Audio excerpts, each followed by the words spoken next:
Voici quelques nouvelles de notre avancée. Donc j'ai fait le tri dans notre dressing, j'ai fait le tri dans la salle de bain, j'ai fait le tri une partie dans l'entrée, j'ai fait le tri des livres, du matériel électronique. J'ai commencé à faire le tri de la cuisine, mais je vous ferai une vidéo complète quand j'aurai tout fait, parce que là j'ai enlevé principalement les plats, les moules, tout ce que je n'utilisais pas au quotidien. Mais il me reste encore de la vaisselle. Et justement, en parlant de vaisselle, on va changer toute notre vaisselle, parce que tout ce qui est en dur qui peut se casser, c'est franchement pas l'idéal quand on a l'intention de bouger de manière régulière. Donc du coup je me suis renseignée, il existe de la vaisselle en bambou, pas trop cher, donc on va s'équiper avec ça. On va pas chercher du design, on va pas chercher la beauté, on va chercher le plus simple et le moins cher. Mais donc en bambou c'est incassable et ça se lave facilement à la main.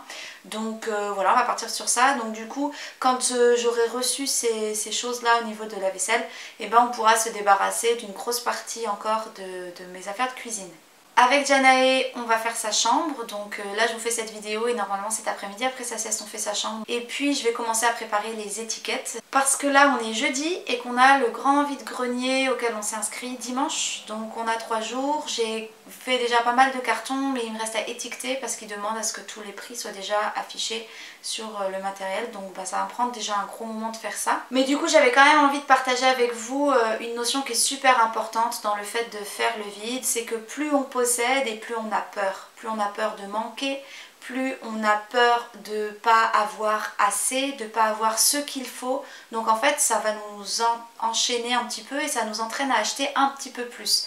Et puis surtout, plus on possède et moins on a de temps, moins on a de disponibilité. Parce que plus on possède, plus on veut utiliser ce qu'on a. Et du coup on passe notre vie à payer ce qui nous intéresse et ensuite à utiliser ce qu'on a acheté ou à rembourser nos dettes, et ensuite c'est la course pour pouvoir acquérir d'autres biens matériels.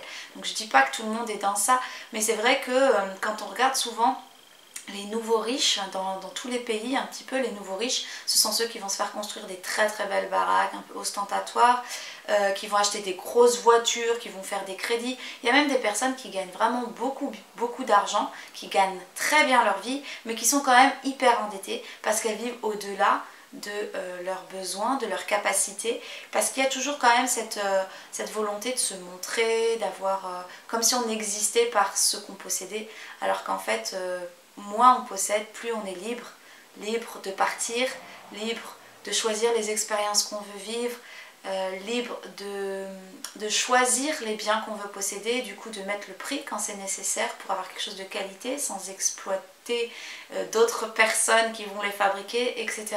Voilà, c'était un peu ma réflexion sur le fait que le fait de posséder, le fait d'avoir des biens et d'exister par ce qu'on possède, finalement ça devient la partie émergée de l'iceberg et que c'est comme un symptôme en fait de ce qu'on vit intérieurement.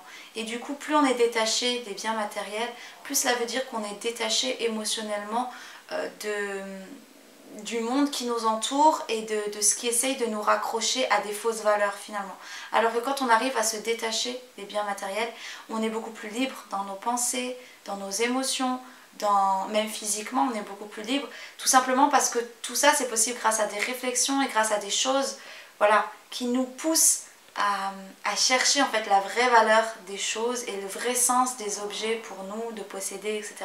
Il y a aussi une autre chose que j'aimerais partager avec vous, c'est le fait que en ce moment je suis en train de lire La petite maison dans la prairie avec Janae. En fait ma mère a acheté toute la collection dans un vide-grenier et je trouve ça génial. Déjà j'ai découvert que en fait Laura Ingalls a vraiment existé et que c'est elle qui a écrit l'histoire de sa vie. Donc il y a 7 ou 8 livres je crois, je sais pas, on en est au premier, j'ai emprunté que le premier pour l'instant à mes parents. Mais en fait du coup on suit l'histoire de Laura, de sa sœur, de sa toute petite sœur qui s'appelle Bébé Carrie je crois dans l'histoire, et de ses parents qui ont décidé de tout quitter alors qu'ils étaient dans un endroit avec leur famille. Il y avait des grands-parents, il y avait des cousins, les cousines, ils avaient une belle maison qu'ils avaient construite, qu'ils avaient vraiment, ils l'avaient bien équipée, elle était à leur goût, ils étaient dans un endroit où il y avait des bois, des forêts, la rivière, enfin voilà, ils étaient bien, mais ils avaient envie d'autre chose, ils avaient envie d'aventure, ils avaient envie de se réaliser, d'explorer, de faire quelque chose de nouveau. Et ça c'est quelque chose qui était propre à eux, tout le monde dans la famille n'avait pas envie de faire ça. Mais du coup c'est vrai qu'en fait de lire cette histoire maintenant, moi ça m'a rappelé ça m'a ramené à moi, à nous, à ce qu'on vit actuellement, aux choix qu'on fait. Et je me suis dit que franchement, on n'est pas dingue par rapport à ce que eux ont fait. Parce que quand on réalise qu'à l'époque, ils sont partis avec 2 chevaux et une remorque, enfin une charrette, un chariot tiré par 2 chevaux, ils avaient mis une bâche donc pour faire vraiment le chariot à l'ancienne comme on connaît du Far West finalement. Et pendant des semaines, ils ont traversé en fait des dizaines et des dizaines de kilomètres plus à l'ouest. Ils ont traversé des fleuves en crue comme ça, donc le chariot complètement, les roues dans l'eau, etc. Les petites filles à l'arrière.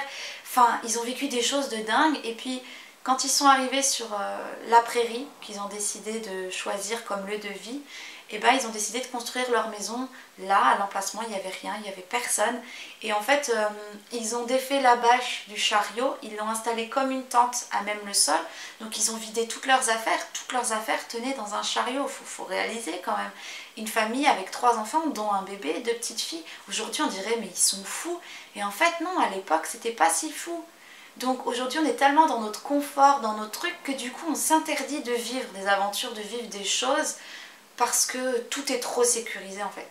Et pour en revenir à notre famille Ingalls, et ben en fait, donc ils ont installé cette tente à même le sol, et le papa, toute la journée, il partait avec ses chevaux et son chariot pour aller abattre des arbres et puis ramener les troncs pour construire la maison. Et donc après ils ont construit la maison à même les bras avec des rondins de bois, etc. Et donc voilà, cette petite maison dans la prairie, là où on en est actuellement avec Janae, parce qu'on lit un chapitre par soir. Donc là où on en est, ils n'ont toujours pas le toit en fait, ils ont mis la bâche de la tente pour couvrir le toit en attendant, parce qu'ils ont d'autres priorités, ils doivent construire un petit abri pour les chevaux parce qu'il y a des loups pas très loin.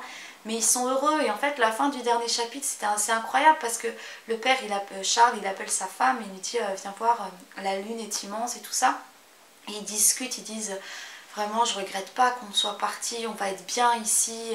Puis sa femme elle lui fait est-ce que tu penses que tu apprécieras autant à partir du moment où il y aura des voisins, ou peut-être qu'il y aura d'autres colons qui vont venir s'installer, et que peut-être qu'on aura une grande promiscuité. Et le père il répond quelque chose du style non mais de toute façon l'endroit où on ne pourra jamais être trop serré, et puis on ne pourra jamais paraître trop petit face à cette immensité du ciel et puis des prairies quoi.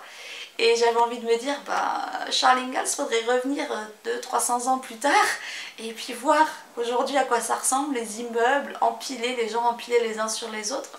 L'immensité, on la voit plus du tout.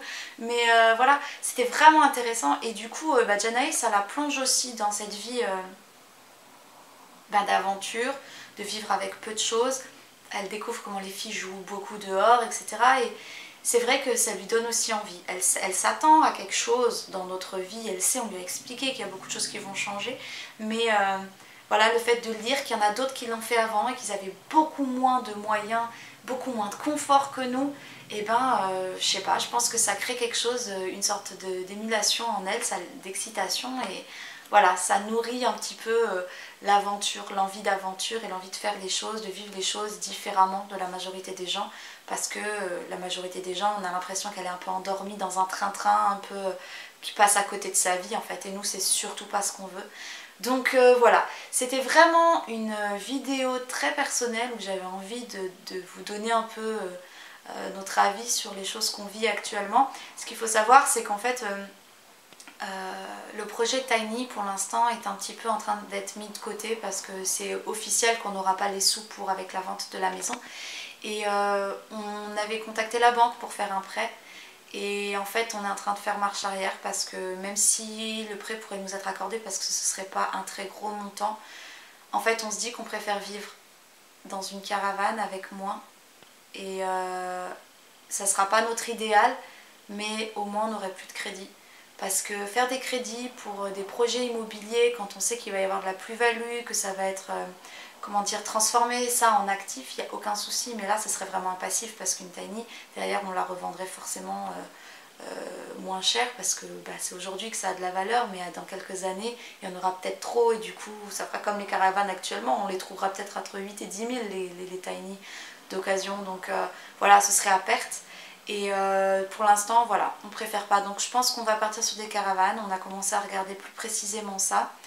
Et puis on vous en dira plus. Mais voilà, Ce qui se passe aussi, c'est que donc en plus du tri actuellement, on est aussi à fond dans la paperasse à réunir pour la vente parce que donc on a signé le compromis, mais il y a beaucoup de documents qui nous manquent pour certains des travaux qu'on a fait, des factures, des décennales. Alors, les décennales, c'est une garantie de 10 ans en fait. Quand on vend, en fait, on est responsable 10 ans sur les travaux qu'on a fait.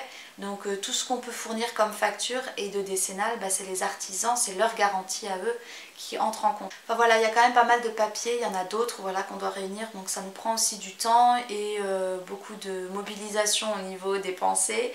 Mais voilà, j'avais vraiment à cœur de partager avec vous ces pensées qui me traversent l'esprit ces quelques jours, sur lesquels on réfléchit, pour vous donner aussi un peu presque en direct, c'est pas du direct, mais voilà, pour que vous puissiez suivre aussi notre évolution, que vous ne soyez pas étonnés en fonction de notre choix le jour où on vous présentera notre prochain logement. Donc c'est pas encore lequel, hein, mais pour que vous puissiez suivre aussi les fils de nos pensées.